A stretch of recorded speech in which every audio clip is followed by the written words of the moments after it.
morning, everybody. As you can see, I'm driving, which is probably not a really good idea, but the way it's set up, I kind of do it quickly. Just wanted to come up here and talk about really quick, because it's so enriching, and I'm growing so much from reading it. I mean, the Bible is really our instructions to life. We've heard it over and over again what the Bible is to us. Basic instructions before leaving the planet. Somebody came up with a good term for it. But it's our life. It's our bread, And so anyway, it's filled with jewels. And I was reading this one particular jewel this morning, the book of Ephesians. And I've been reading it, and I've been listening to the audio Bible. Y'all, Ephesians is so life-changing. The whole Bible is. But, I mean, from Paul mentioning about the being seated with Jesus in heavenly places. So, I mean, and we can, please put it in the comment section, or, if you have a different, look at it or interpretation. But to me, it's showing that once we receive Christ in our lives and His Holy Spirit, our spirit is joined and connected with His. And so, I've heard many people say it, my dad, some dear sisters at church, and even I've experienced it, because Paul even talks about spiritual songs and having songs in your heart, and singing amongst one another spiritual songs, and having these melodies in your heart. There have been times where I could be, seated in silence, or normally when I first wake up in the morning, and again, I said my dad has experienced this too. He has experienced this choir singing, like he's hearing them sing in his spirit. And he said it's a heavenly choir, and they're just singing praises to God. And I have experienced it. I have, in times when I'm down, or times when I'm happy, no matter what the time, it's like the Holy Spirit will allow a song to manifest in my heart and in my spirit, and it'll completely uplift me. I remember a few years back, I was going through some things, and I woke up with such a heaviness on me. It was as if someone had took a heavy blanket and threw it on my back.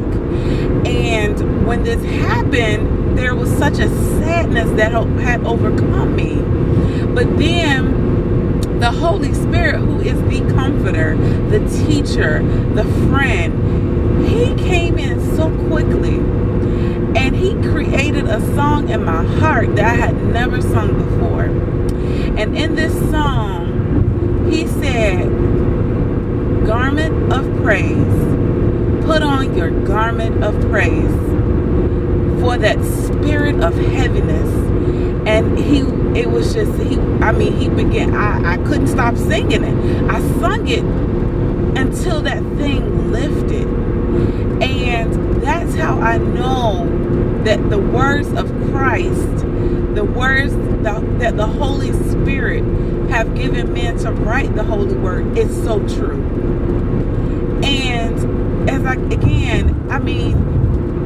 even to the point of, when you further read it, none of our good works have brought salvation to us, but it is the gift of Jesus Christ that has saved us and has given us the gift of salvation.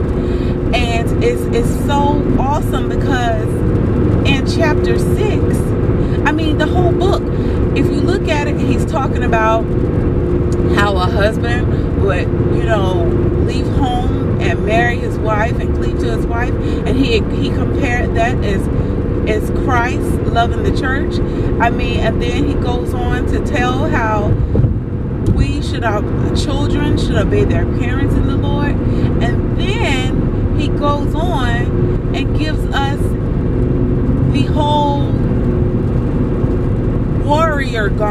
I should say, or warrior suit to put on. He gives us that warrior suit. What is that warrior suit? That warrior suit is the helmet of salvation, the breastplate of righteousness, the sword of the Spirit, the girdle of truth. Some versions say girdle, others say belt.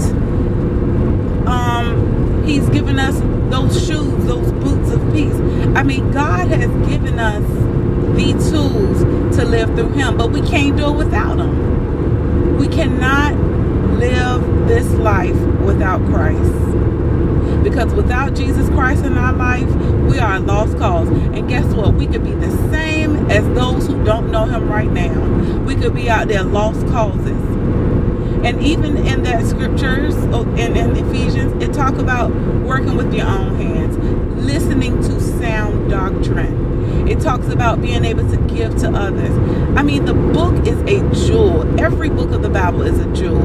And when God allows us to get the revelation and he enlightens our eyes and his word in that jewel, we have that understanding in our heart and in our spirit. My thing is that I'm praying and asking God to do for me personally is that as I grow and as I learn his word, I apply it. Not just know it, not just get excited about it when I read it, but I apply it. When those trials come, when those problems come, when those situations come, the Holy Spirit brings it back to my remembrance.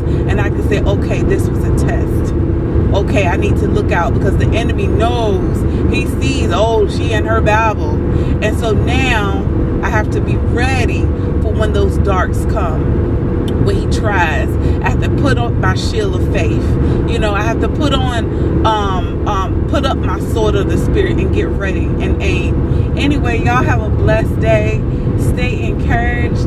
And as God gives me the post, I'll come back. Be blessed.